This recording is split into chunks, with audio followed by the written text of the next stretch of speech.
우리 히브리 찬양 한 번 더 해야죠. 네. 아까 히브리 찬양 하실 줄 알았는데 안 하셔서 저한테 남겨주셨구나 생각했습니다. 우리 키코 아하브 엘로힘 에타 올람. 바로 반주 주시면 찬양하겠습니다.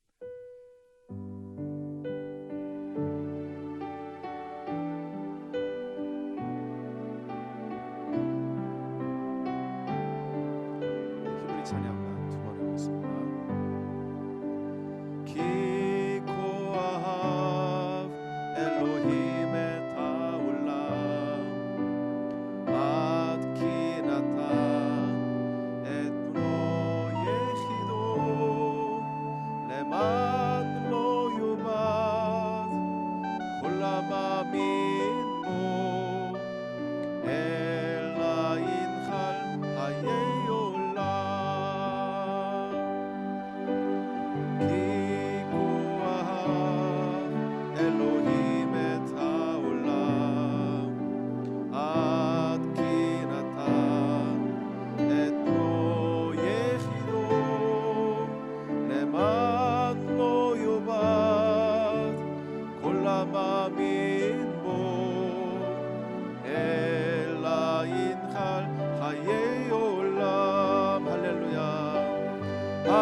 복수형으로 명령하는 거예요. 찬양하라 이런 말입니다. 할렐루. 야는 야훼, 야훼의 첫 자가 야예요. 엘리야후 할 때 야, 예레미야후 할 때 야 이렇게 되는 겁니다. 그래서 할렐루 야 이렇게 되는 거예요.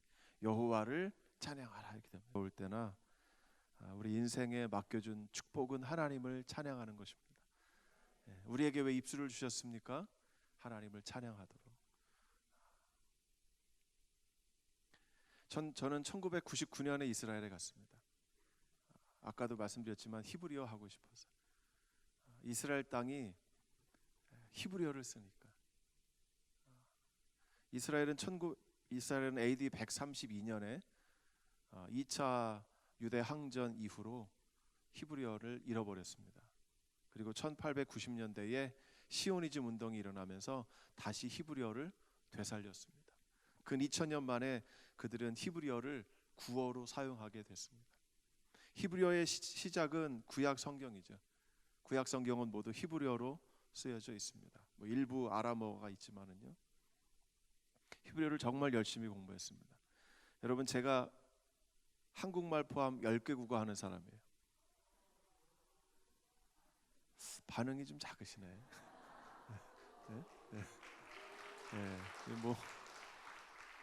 제가 박수를 치라고 강의한 건 아닌데 또 쳐주시니까 제가 고대 근동 언어들을 아카드어, 또 우가리더, 또 아람어, 또 헬라어, 또 뭐가 있죠? 독일어, 이런 등등의 언어, 영어, 히브리어, 현대 히브리어, 성경 히브리어 등등의 언어를 다 해야 합니다.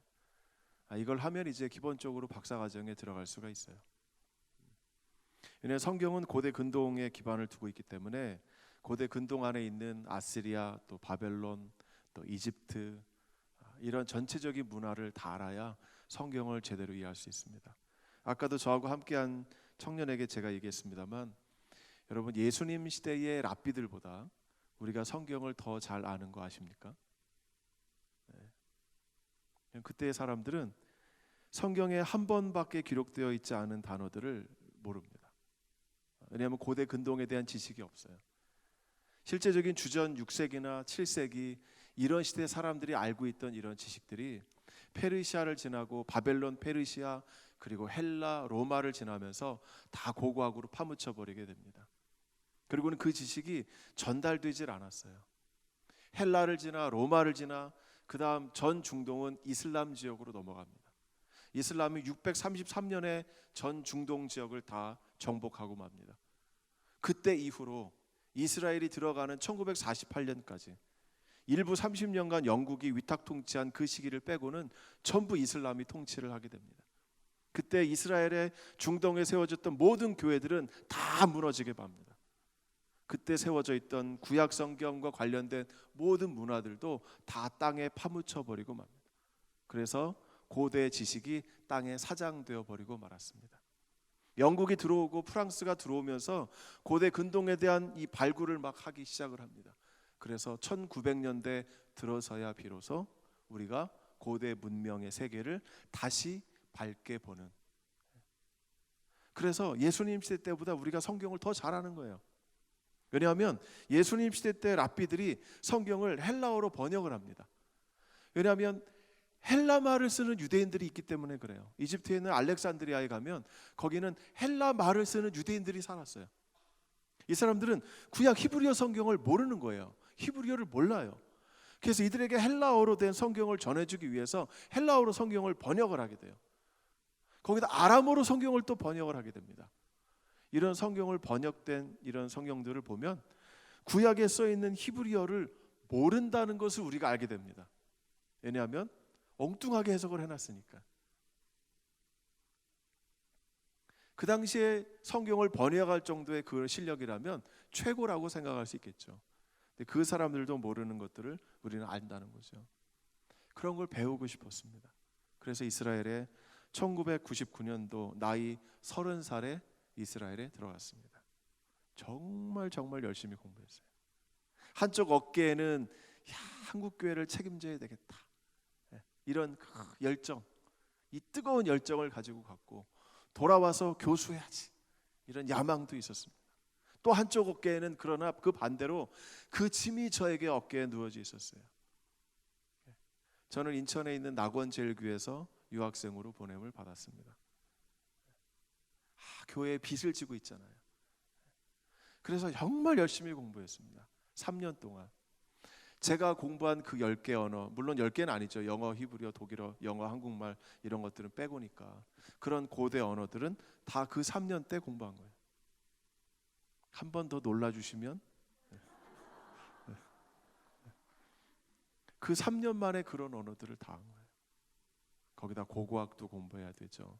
이집트 학도 해야 되죠. 고대 근동의 문명들도 공부해야 되죠. 이런 걸 왜 이렇게 시킬까?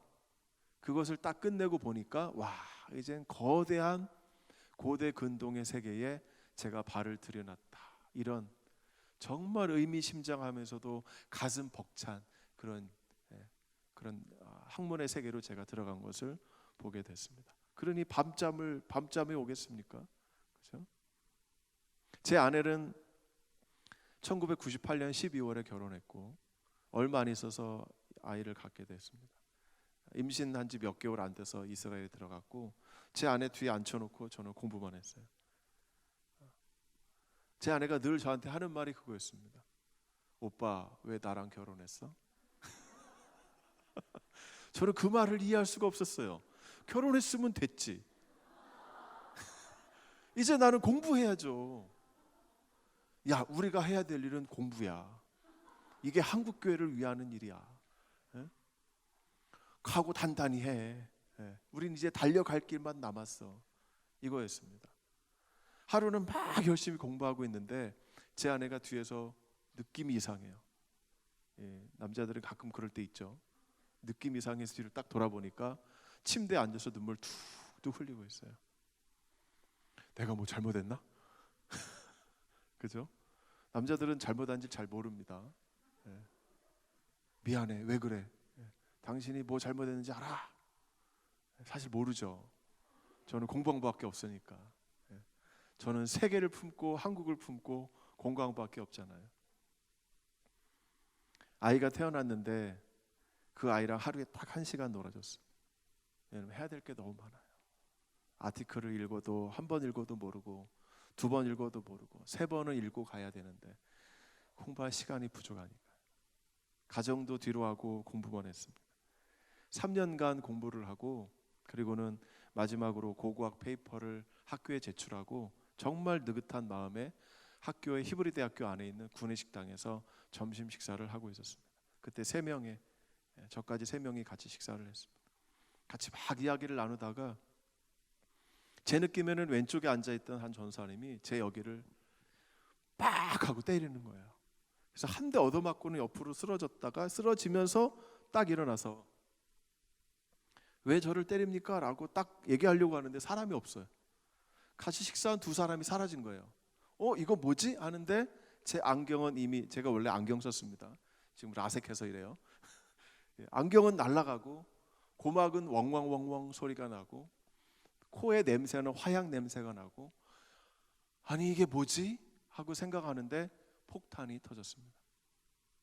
그 레스토랑은 우리 교회 요 반 정도 되는 요 정도 사이즈였고, 폭탄이 터진 곳은 여기 왼쪽에 있는 첫 번째 화분 요 정도 위치에서 반대쪽으로 폭탄이 터졌습니다.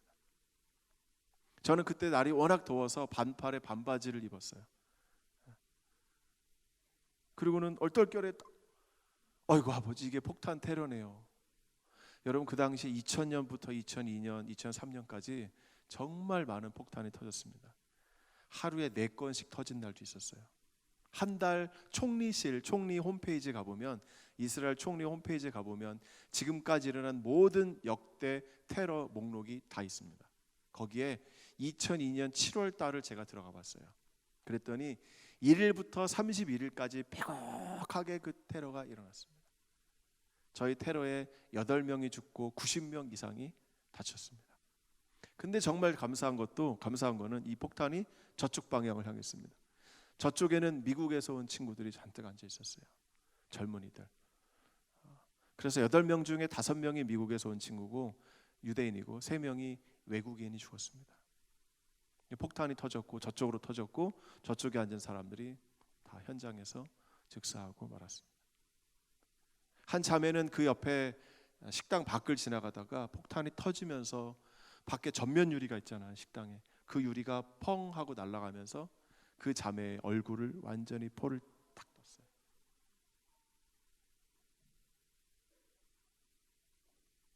80명이.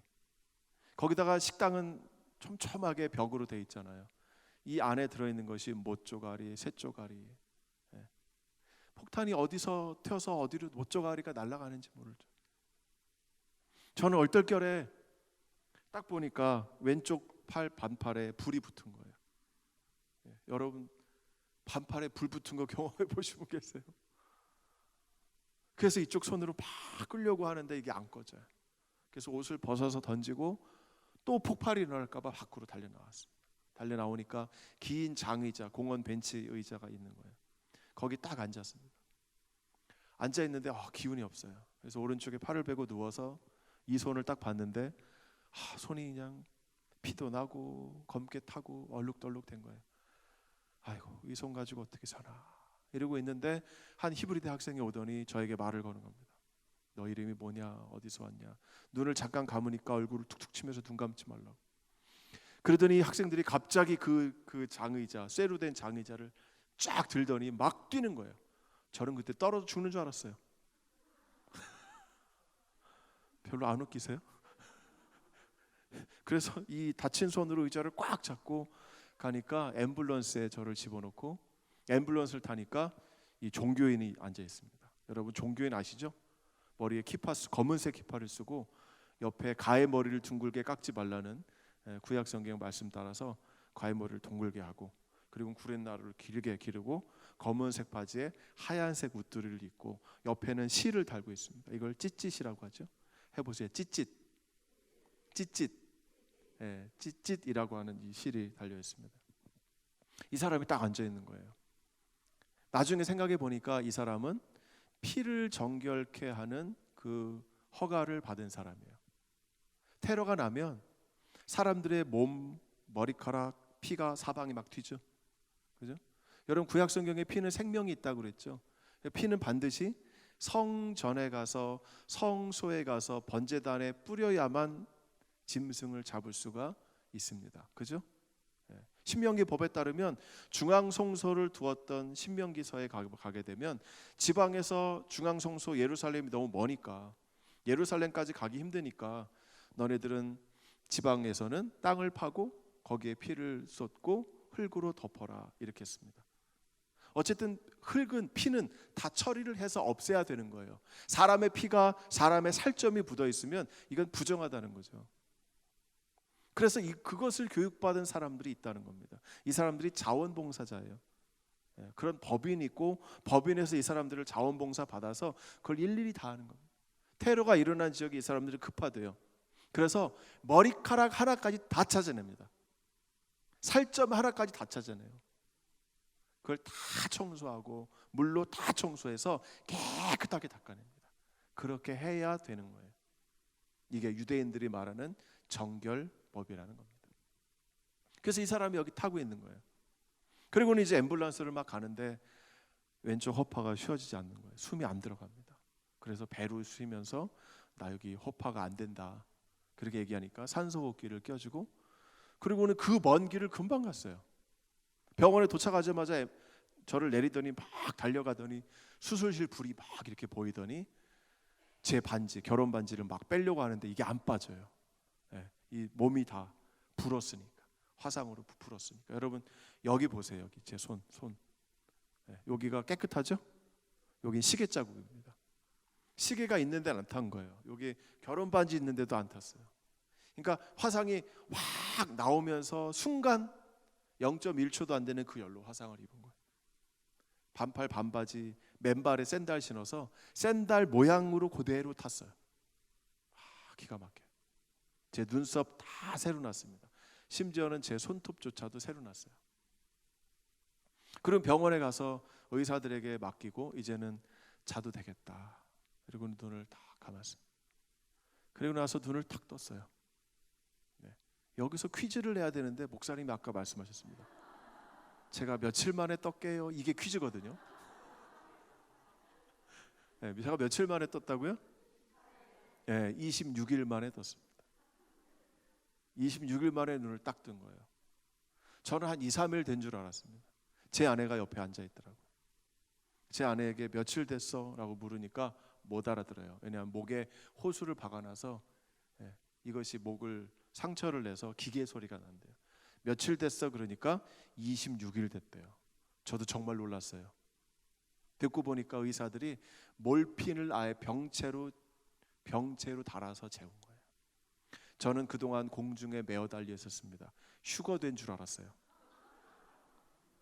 그물로 공중에다 달아놓은 거예요. 왜냐하면 온몸이 다 화상을 입었고 그 화상을 덮기 위해서 온전한 피부의 살은 다 띄었습니다. 넓적다리, 배, 등허리, 이파를 다 띄었어요. 저에게 유일하게 온전하게 남아있는 곳은 오른쪽 팔뚝, 여기만 제 살이 온전히 남아있어요. 여기 보면서 제가 가끔 생각합니다. 내가 원래 이랬었는데. 저를 벗겨놓고 보면은 시커멓고 허옇고 분홍색이고 그래요. 참 한심하지 않습니까? 그죠? 눈을 떴는데 온몸을 움직일 수가 없는 거예요. 다 피부 이식을 다 했으니까. 거기다 왼쪽 팔은 제일 마지막에 피부 이식을 했어요. 피부 이식을 했는데 잘못됐어요. 그래서 피부가 모자랐습니다. 그래서 유대인 피부를 덮었어요. 스킨뱅크를 해서 유대인 피부를 얻어다가 덮었어요. 제가 잘만 했어도 혈과 육으로 유대인이 될 뻔했습니다. 여러분 제 몸에는 유대인의 피가 흘러요. 왜 그럴까요? 수혈 받았잖아요. 그죠? 혈은 유대인이에요. 육은 아직 안 됐어요. 그죠? 이것만 딱 붙었으면 혈과 육이 유대인입니다. 나면서 유대인은 아니지만 후천적 유대인이 될 뻔했어요. 그러면 기가 막힌 사람 아닙니까 제가? 코리안으로 나서 후천적으로 유대인이 된 사람 아니에요. 이 세상에 저밖에 없겠죠. 근데 이쪽 팔은 피부 이식을 잘못해서 띈 데를 또 띈 거예요. 2주 지나면 띈 데를 또 띌 수 있답니다. 그래서 또 떼어가지고 붙인 거예요. 여러분 여기 병원 계신 분들 계시겠지만 피부를 떼어서 붙일 때 이 피부와 이 몸을 뭘로 연결하는지 아세요? 고정을 시켜야 될 거 아니에요. 네, 호지캐스로 고정합니다.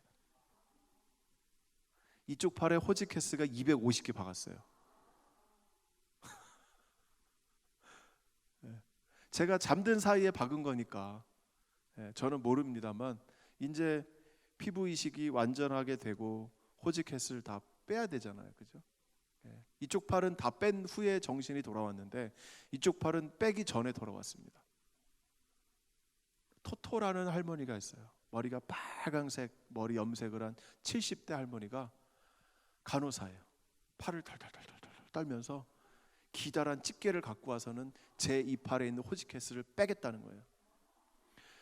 야, 얘네는 왜 저런 할머니를 써서 참 좋은 나라죠. 네. 그래서 와서는 푹 하고 찌릅니다. 그러면 살이 푹 하고 하면서 피가 탁 튀어요. 그리고는 그 속에 있는 호지켓을 딱 찍어내는 거예요. 네, 하루에 50개씩 일주일 내내 고문을 당했습니다. 그렇게 뗀 다음에 피부가 상처가 닫혀야 되잖아요. 그래도 구둑구둑 굳어야 이게 아물잖아요. 그런데 일부 피부가 아물질 않는 거예요. 한 젊은 간호사가 오더니 자, 내가 지금 너의 열려진 피부를 닫아야 되겠다고 합니다. 뭘로 닫냐 그랬더니 화약 같은 건데 이거를 살에 대면 살이 마른대요. 그러니까 마른 게 아니고 지지는 겁니다. 불로 지지는 거예요. 그래서 제가 물어봤습니다. 뭘 물어봤겠어요? 아프냐? 당연하죠. 환자의 관심사는 오로지 아프냐 안 아프냐 이거죠. 네. 아프냐 그러니까 아픈 사람도 있고 안 아파하는 사람도 있대. 그 안 아파하는 사람들은 뭘까요? 그리고는 너도 한번 해보면 안 돼. 아픈지 안 아픈지. 제가 아팠을까요? 안 아팠을까요? 그렇죠. 당연히 아팠겠죠. 그리고는 그 간호사가 제 살에다가 그 성냥개비 같은 걸 딱 대는 순간 살이 완전 타는 거예요. 그냥 지직하면서 타는데 정말 아파요. 그래서는 막 소리를 질렀습니다. 너 사람 죽이려고 그러냐고. 물론 히브리어로 했어요. 너 사람 죽일 거냐고. 막 소리를 지르니까 이 간호사가 놀래가지고 울면서 도망갔어요. 그러더니 수간호사가 오는 거예요. 저한테 와서 묻습니다. 너 진짜 아프냐? 진짜 아프다. 나 이거 못하겠다. 그래? 조금만 기다려. 가더니 요만한 앰플을 갖고 옵니다. 앰플 있죠? 요걸 딱 따더니 그건 뭐냐 물어보니까 요게 피부를 마취해 주는 거래요. 그럼 진짜 그걸로 하지. 네? 진짜 그걸로 하지. 왜 남 지져놓고 아프냐 물어보고. 그러더니 그거를 꺼지에 대더니 여기다 딱 대는 겁니다. 5분 정도 있다가 그때 지지면 넌 아픈 거 하나도 모를 거라는 거예요. 진짜 그걸로 하지. 돈도 나라에서 내주는구만. 저는 병원 치료비가 6억 정도 들었습니다. 이스라엘 정부가 다 내줬어요. 이스라엘 좋은 나라예요. 욕하지 마세요. 적어도 저에게는 좋은 나라예요. 저를 살려놨습니다. 의료기술이 정말 좋아요. 그리고는 그날부터 저는 물리치료를 들어갔습니다. 여러분 이게 안 됐어요. 왜냐하면 피부를 다 새로 붙였으니까.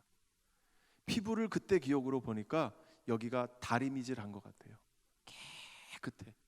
왜냐하면 이쪽에서 붙였으니까. 그죠? 의사가 쭈글쭈글하게 안 붙였을 거 아니에요. 깨끗하게 붙여 있는 거예요. 그러니까 이게 안 되는 거예요. 당겨지지가 않아서. 그러니까 이거를 당기려고 하니까 어떻게 해야 됩니까? 붙어 있는 피부를 찢어내는 거 아니에요. 찢어서 주름을 만들어야 되는 거예요. 주름이 있어야 이게 되는 겁니다. 주름이 늘어나서. 그러니까 피부를 강제로 늘리는 것을 물리치료로 해야 되는 거예요. 여러분 재밌겠죠? 네. 이거를 하는데 1시간에 간호사가 달라붙어서 물리치료사가 달라붙어서 이 손가락 하나씩 이렇게 구부립니다. 그리고 여기를 고무줄로 묶어요. 그러면 이 손톱이 새카맣게 죽습니다. 피가 안 통해서. 그리고 나면 또 하나씩 떼고. 매일같이 의사는 아침마다 와서 너 손 이거 해봐 물어봅니다. 제가 이게 정말 중요한 일이구나 생각해서 그 전날 밤에 물고기 기름을 저한테 발라줘요. 물고기 기름을 딱 바르고 조금씩 하면 이렇게 돼요. 그래서 이렇게 하고는 배에다가 얹고 잤습니다. 손으로 꼭 누르고. 그리고 다음날 아침에 딱 떴는데 그대로 있는 거예요. 그래서 의사가 들어오면 짠 하고 보여줘야지. 그리고는 쫙 하고 있다가 의사가 딱 들어왔어요. 회진 때. 그럼 저한테 역시 이거 해봐 그러는 거예요. 그래서 제가 딱 꺼내서 짠 했습니다. 되게 의기양양한 얼굴로 짠 했습니다. 그랬더니 의사가 그럼 이거 해봐 라고 시키는 거예요. 뭐 해보라고 시켰을까요? 그렇죠, 펴봐 이거예요. 여러분 밤새도록 이러고 있었는데 피부가 완전 늘어나갖고 이러게 돼 있었는데 이게 펴질까요? 안 펴져요. 엄청 아파요 이거 피려면. 그래서 못 피니까 잉 하고 가는 거예요. 의사에게 물어봤습니다. 언제 이게 정상으로 될까? 그랬더니 의사 대답이 몰라. 진짜 솔직해요. 몰라. 너가 어떻게 하느냐에 따라 달려있어. 이쪽 어깨가 올라가지 않습니다. 어깨가 요거밖에 안 되는 거예요. 물리치료 가면 물리치료사가 여기를 붙잡고 공중에다가 줄을 매달아서 이걸 올리게 시키는 거예요. 여기 겨드랑이는 막 피가 찢어져서 피가 흘러요.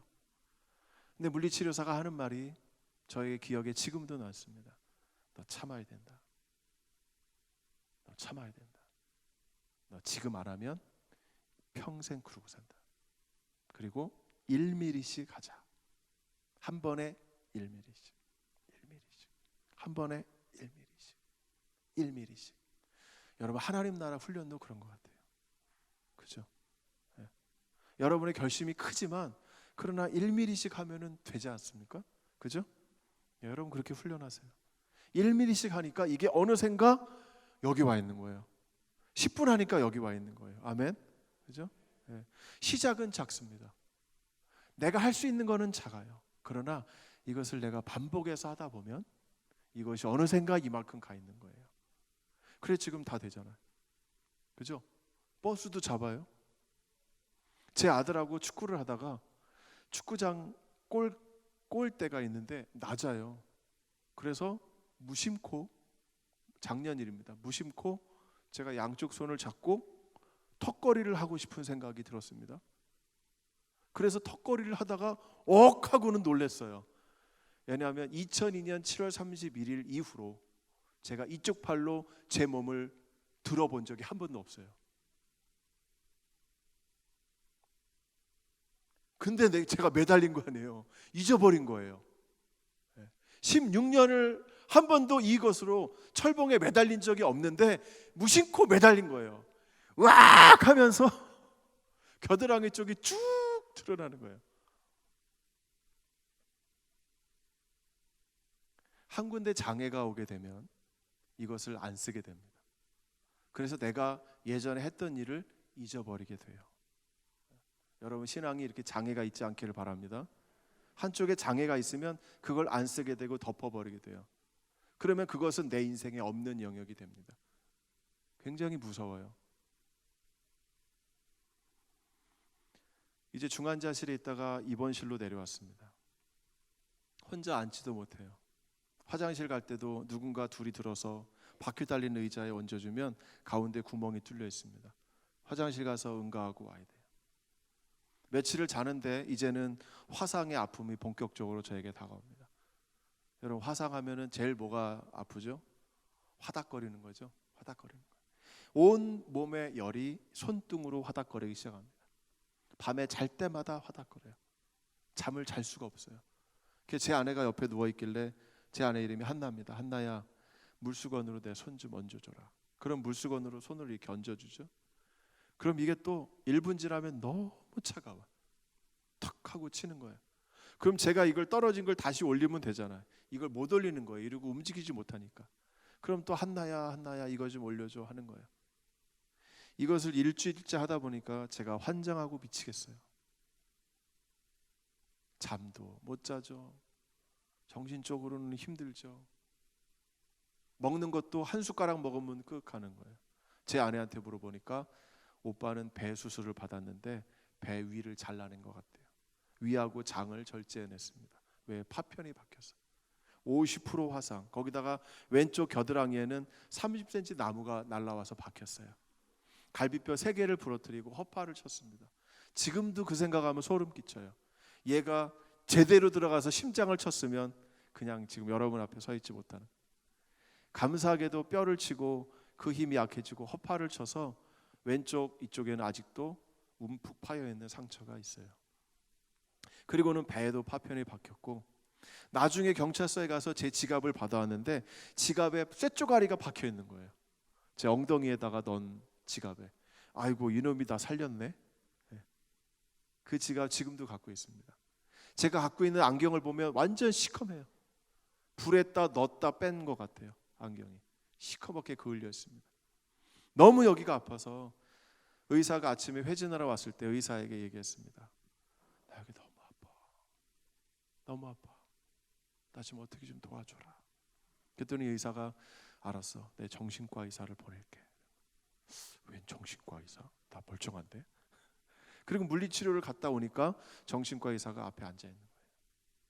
근데 이 의사가 저한테 묻습니다. 너 종교가 뭐냐? 나 크리스찬이야. 그래? 그러면 너 시편 23편 알겠네. 거기 보면 The Lord is my shepherd. 아도나이 로이. 로이가 나의 목자란 말이에요. 아도나이 로이. 여호와가 나의 목자인 거 알겠네? 그러더라고. 내가 알지. 내가 알아. 내가 목사야. 내가 그걸로 신방도 갖고 그걸로 사람들을 위로도 하고 설교도 많이 했어. 근데 아파. 여러분, 인생이 아프지 않아요? 하나님을 목자로 삼지만 하나님이 목자인 거 아시잖아요? 근데 아파요. 여호와는 나의 목자시니 내게 부족함이 없으리로다. 참, 저는 이 시편 23편 1절에 이 다윗의 고백이 정말 놀라운 거예요. 하나님이 목자이신데 내 인생에 부족함이 없다는 거예요. 여러분, 부족한 거 없어요? 솔직히 까놓고 얘기해 보세요. 부족한 거 없어요? 부족한 거 많아요. 사망의 음침한 골짜기로 우리가 걸어가지 않습니까? 흑암의 그 무서운 그늘이 우리 앞에 펼쳐져 있지 않습니까? 해를 두려워하지 않을 것은 주께서 나와 함께 하심이라. 주의 지팡이와 막대기가 나를 안위하신다. 그랬죠. 여러분, 이 배경이 되는 유다 광야를 가보면 이런 푸른 초장 맑은 물 없어요. 푸른 초장 맑은 물 없어요. 깊이가 400m 되는 깊은 낭떠러지밖에 없어요.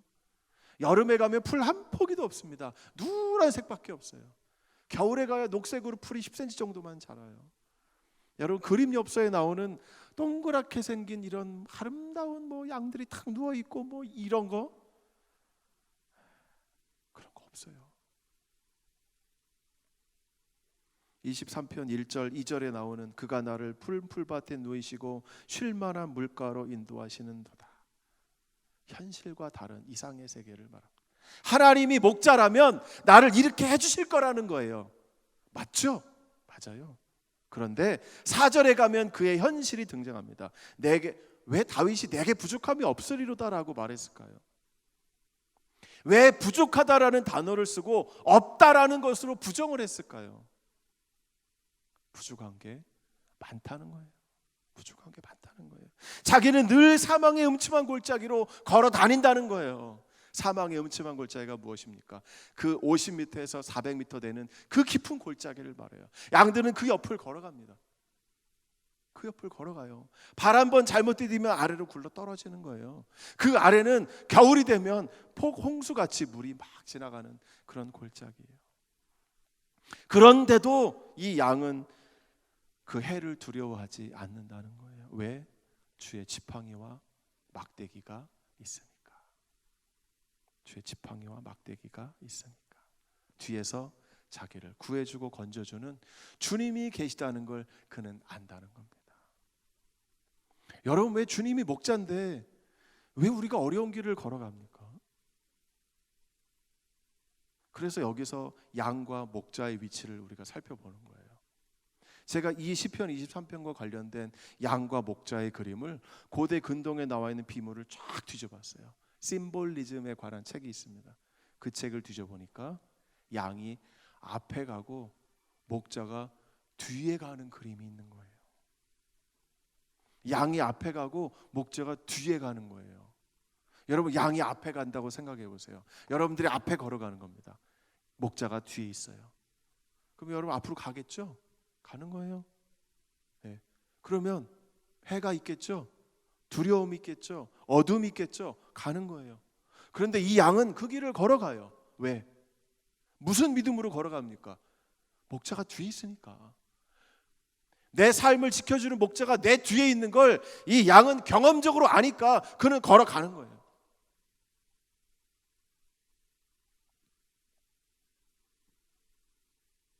저에게 웃음이 있었을까요? 젊은 시절 32살의 나이에 온몸이 화상 50%, 갈비뼈 3개. 1시간도 채 앉아있을 수 없었어요. 저는 늘 주님 앞에 울고 불고 하나님 앞에 기도했어요. 하나님, 왜 나를? 힘들고 지쳐 낭망하고 넘어져 일어날 힘 전혀 없을 때에 조용히 다가와 손 잡아주시며 나에게 말씀하시네. 나에게 실망하며 내 자신 연약해 고통 속에 눈물 흘릴 때에 못자국 난 그 손길 눈물 닦아주시며 나에게 말씀하시네. 다 같이 할까요? 너는 내 아들이라. 너는 내 아들이라. 오늘날 내가 너를 낳도다. 너는 내 아들이라. 나의 사랑하는 내 아들이라. 나의 사랑하는 내 아들이라. 힘들고 지쳐 낭망하고 넘어져 일어날 힘 전혀 없을 때에 조용히 다가와 손 잡아주시며 나에게 말씀하시네. 나에게 실망하며 내 자신 연약해 고통 속에 눈물 흘릴 때에 못자국 난 그 손길 눈물 닦아주시며 나에게 말씀하시네. 너는 내 아들이라. 너는 내 아들이라. 오늘날 내가 너를 낳도다. 너는 내 아들이라. 나의 사랑하는 아들이라. 나의 사랑하는 내 아들이라. 찬송을 하는데 하나님에게도 아들이 있었다는 거예요. 하나님에게도. 더 힘들어? 나는 내 아들 죽였어. 내 아들 너 구원하려고 그 처참한 십자가에 내 아들 죽였어. 너 그거 아파? 넌 그래도 살았잖아. 나는 내 아들 죽였어. 내 심장이 갈기갈기 찢어지면서 사람들이 얼마나 악한지 알아요?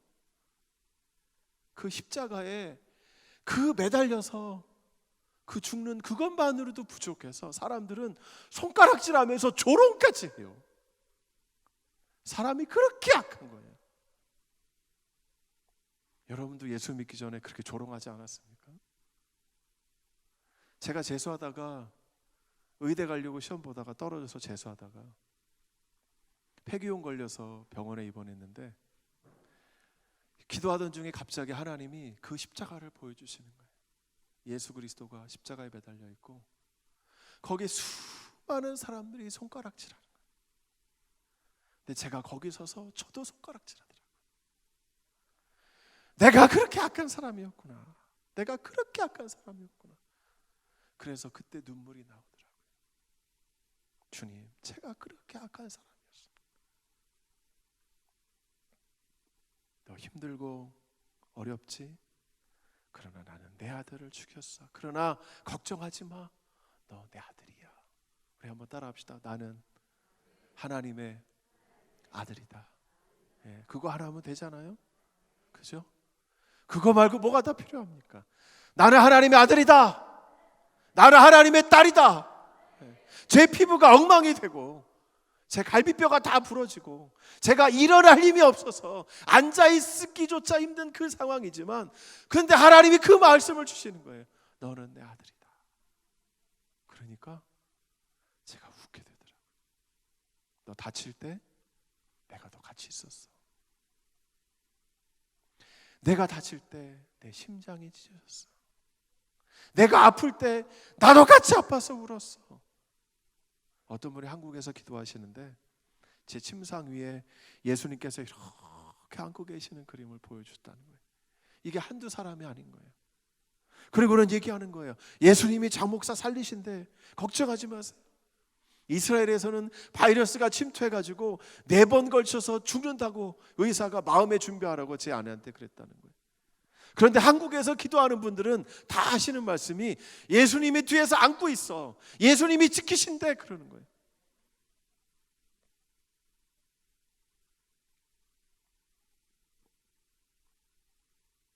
우리 인생에 힘들고 어렵지만 그러나 주님이 함께 하신다는 그 믿음이 제 마음에 확 들어오니까 여러분 제가 그때부터 웃었어요. 병원에 가면 사람들이 저를 이상하게 쳐다봐. 너 왜 웃어? 너같이 테러 다치고 너같이 50% 화상 입은 애가 웃는 거 처음 봤다는 거예요. 정신과 의사를 일주일에 한 번씩 만나는데 이 사람이 저를 불러놓고 얘기하는 겁니다. 자, 지금부터 너가 웃는 이유를 말해봐. 너가 웃는 이유를 말해봐. 내가 이 사람이 논문을 쓰는 거예요. 논문을. 테러 희생자들의 반응, 얼마나 좌절하고 어떻게 극복했나, 이것을 논문을 쓰는 겁니다. 자, 지금부터 말해봐. 제가 그때 간증을 했습니다. 나는 목사고 내가 비록 어려움을 당했지만 그러나 그 순간에도 하나님이 함께 하셨다. 여러분, 저같이 많이 다친 사람들이 제일 두려워하는 게 뭐겠습니까? 제 미래예요. 나 이제 어떻게 살지? 내 자식 딸 하나 있는데 저거 어떻게 키우지? 제가 뭐해서 살리지? 이게 제일 걱정이 되는 거예요. 그런데 내가 너와 함께 한다, 이 믿음이 확 들어오니까 그러면 자동적으로 앞날에도 내가 너와 함께 한다, 이게 자동적으로 그려지는 거예요. 뭘 걱정합니까? 아멘? 뭘 걱정하겠어요? 네. 제가 여러분 앞에 서 있잖아요. 여러분, 제가 이래봬도 교수예요. 놀랍죠? 제가 5월 29일 날 히브리대 박사학위 받았어요. 240명이 박사학위 받는데 성서학과 성경 2명 박사학위 받았어요. 그 중에 유대인 1명, 저 1명. 네. 그 자리에 딱 섰습니다. 총장이 제 이름을 딱 부르는 거예요. 세호 창그. 창그라 그래요, 걔네들은. 창그. 창이라고 하면 가짜입니다, 이거. 세호 창그라고 딱 부르는데 저는 지금까지 다친 이후로 지금까지 16년의 생활 동안 저 스스로를 그렇게 자부심을 가져본 적이 없어요. 그 마음 아시겠죠? 제가 잘난 게 뭐가 있겠습니까? 그저 하루 주님 주신 은혜로 그저 살아온 거예요. 겨우겨우 살아온 거예요. 논문 쓰는 게 너무 힘들었어요. 겨울에 이스라엘 집 얼마나 추운지 몰라요. 들어가도 춥고 나가도 춥고, 낮에는 밖이 더 따뜻해. 집보다. 집은 뼛속까지 추워요. 우풍 숭숭숭숭 들어와요. 제가 오죽하면 5리터 바지를 사서 입어갖고 그거 입고 논문을 썼어요. 털모자 쓰고. 6년 동안 정말 힘들고 힘들게 박사 논문 썼어요. 이 날이 오리라고는 상상도 못했습니다. 언제 내가 끝낼 수 있을까? 정말 소망이 없었어요. 그런데 그 자리에 딱 섰는데, 와, 하나님 나를 인도하셨군요. 저에게 나온 고백은 하나님이 하셨습니다. 저는 도무지 할 능력이 없는데, 체력적으로도 감당할 능력이 없는데 하나님이 하셨습니다 라는 걸 느꼈습니다. 작년에 이스라엘에서 저에게 수련회를 했는데, 한국에서 오신 분이 저를 붙잡고 기도하던 중에 이분이 질문을 그렇게 했어요. 한 집사님인데, 하나님 왜 어쩌자고 이 목사님을 이렇게 다치게 하셨습니까? 그러자 하나님 대답이, 어쩌자고 이렇게 시커멓게 태워버리셨습니까? 그러자 시커멓잖아요. 그러자 하나님 대답이, 걔 내 거 만들라고. 이 집사님이 부러웠대요. 별걸 다 부러워하시지?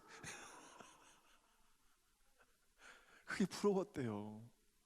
그 제 앞에서 그 간증을 하시는 거예요. 여러분, 하나님 거 맞죠? 네? 하나님 거 되니까 인생 사는 거 편하더라고요. 힘들지 않아요. 제가 중간에 병원에 있다가 퇴원해서 집에 와 보니까요, 제 책상에 책이 이렇게 쌓여 있어요. 제 책꽂이에 책들이 가득 담겨 있어요. 책이 비싸서 살 수가 없으니까 복사기에 대고 복사를 한 거예요. 이렇게. 여러분, 400페이지 복사해봐요. 400번 해야 돼. 이거 전자파 엄청 먹어요. 극도로 피곤해서 집에 옵니다. 책 한 권 복사하고 나면. 그걸 해가지고 재본해갖고선 쌓아놓고서는 좋다 그러고 살았어요. 그리고 그걸 공부하려고 그렇게 앉아서 사전 찾고 공부한 거예요. 제가 집에 와서 그 방을 딱 들어가니까 참 기가 막혀요. 내가 죽었으면 저거 다 쓸모없는 건데, 저거 얻으려고 그렇게 내가 애를 썼구나. 근데 지금도 책 사요. 저 왜 안 웃으세요? 지금도 사요. 얼마나 내가 힘들게 달려왔는지.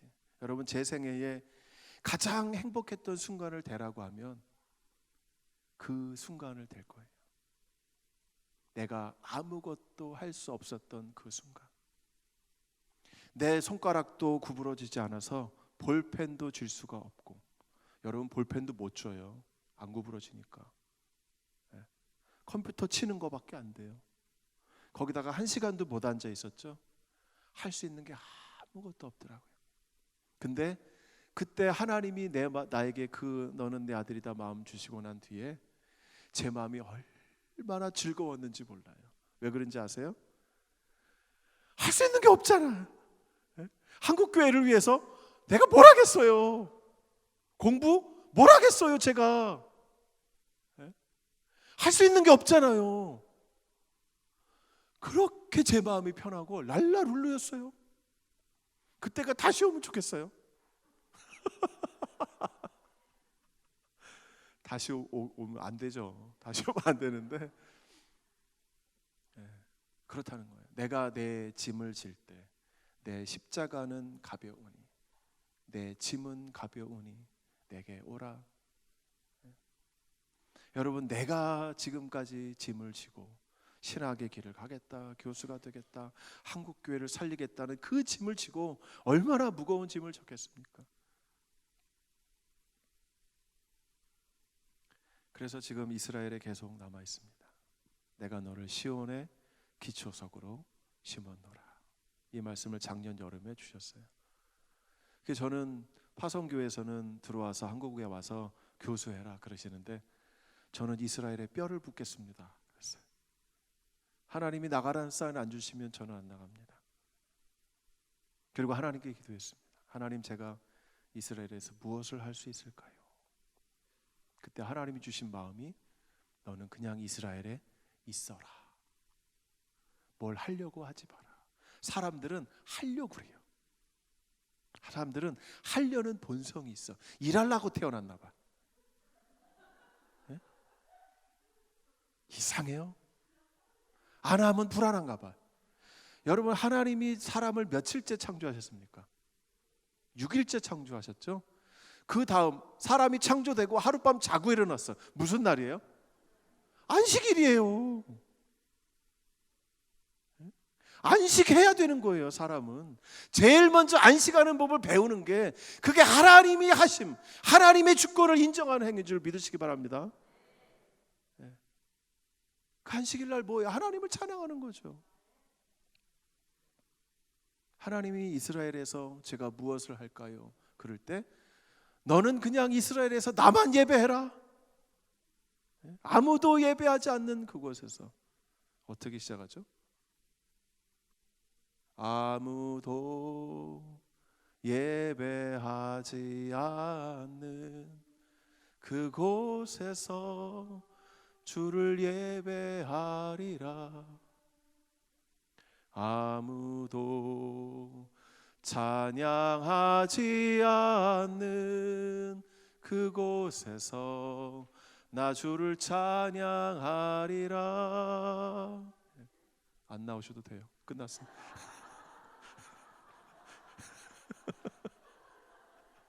아무도 예배하지 않는 그곳에서, 아무도 예배하지 않는 그곳에서 하나님을 찬양하는 것, 이게 우리가 해야 될 일인 거예요. 여러분, 인생의 목표가 무엇입니까? 하나님을 찬양하는 것, 하나님을 예배하는 것. 선교는 누가 하십니까? 하나님이. 선교는 하나님이. 일은 누가 하십니까? 하나님이. 여러분이 한다고 생각하지 마세요. 내가 해야 된다고 생각하지 마세요. 굉장히 큰 교만입니다. 내가 안 하면 누가 하겠나 생각하지 마세요. 할 사람 널렸거든요. 한다고 하면서 옆에 사람 시험 들게 하지 마시고, 하지 마세요. 큰일 났네. 내일 찬양할 사람들 없어지겠네.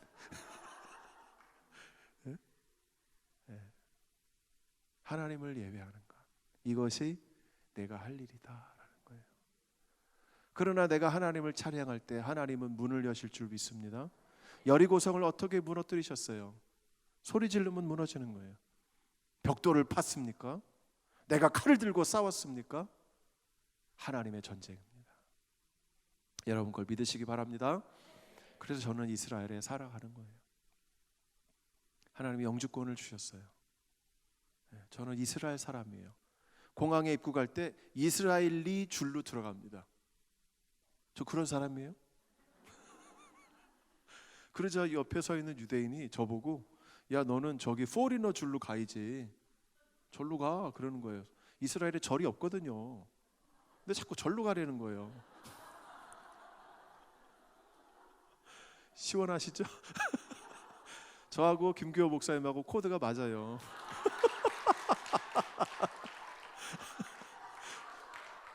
성지순례 다니시는데 얼마나 아재 개그를 잘해야 되시는지. 절로 가라 그러는 거예요. 아니야, 나 크리스찬이야. 왜 절로 가라 그래?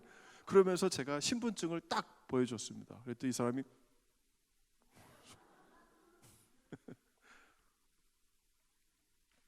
이스라엘에 살아가고 있습니다. 이스라엘 사람이 되게 하셨어요. 제 몸에는 유대인의 피가 흐르고 그 사람들과 그렇게 그렇게 많이 싸웠습니다. 정말 이스라엘은 싸우지 않으면 아무것도 되지 않는 거예요. 그렇게 많이 싸웠어요. 그런데 이제는 자비한 마음이 생기는 거 있죠. 그 사람들을 위한 사랑하는 마음이 생기고 그 사람들의 영혼이 불쌍해지고 저 사람들을 위해서 기도하게 됐습니다. 아멘. 우리 주님을 찬양합니다. 네.